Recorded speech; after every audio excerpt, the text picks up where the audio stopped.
Willkommen zu dieser technischen Anleitung zum Thermomix TM5. Wir sind Kelatos Informática, Spezialisten für technische Reparaturen. Wir holen dein Gerät direkt bei dir zu Hause ab, führen eine kostenlose Diagnose durch und schicken dir einen Kostenvoranschlag, bevor wir reparieren. Keine Anrufe, keine Fahrten. Wir befinden uns in der Calle Joaquin Maria Lopez 26, Madrid.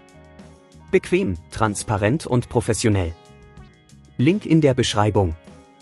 Wenn dein Thermomix TM5 beim Kochen komische Geräusche macht, kann das ein Zeichen für ein Problem im Motor sein. Solche Geräusche entstehen oft durch abgenutzte Lager oder Blockierungen im inneren Mechanismus.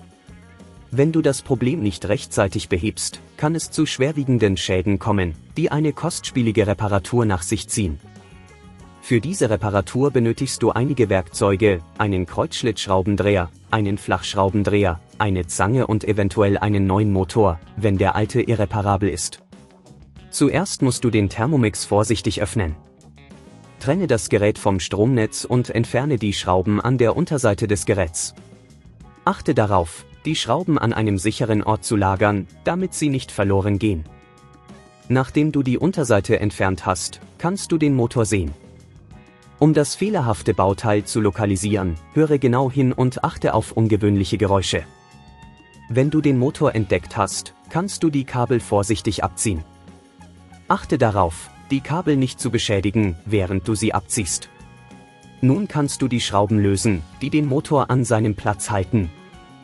Achte darauf, die richtige Kraft anzuwenden, um die Schrauben nicht zu überdrehen.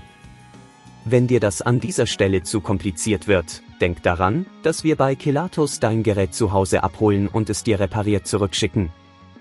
Nachdem der Motor entfernt ist, kannst du den neuen Motor einbauen. Setze ihn an die gleiche Stelle und befestige ihn wieder mit den Schrauben.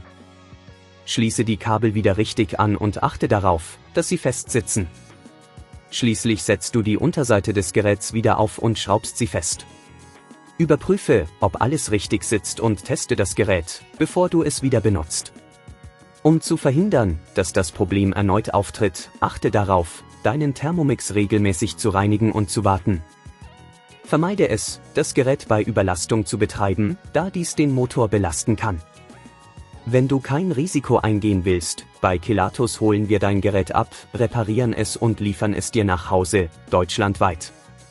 Link in der Beschreibung.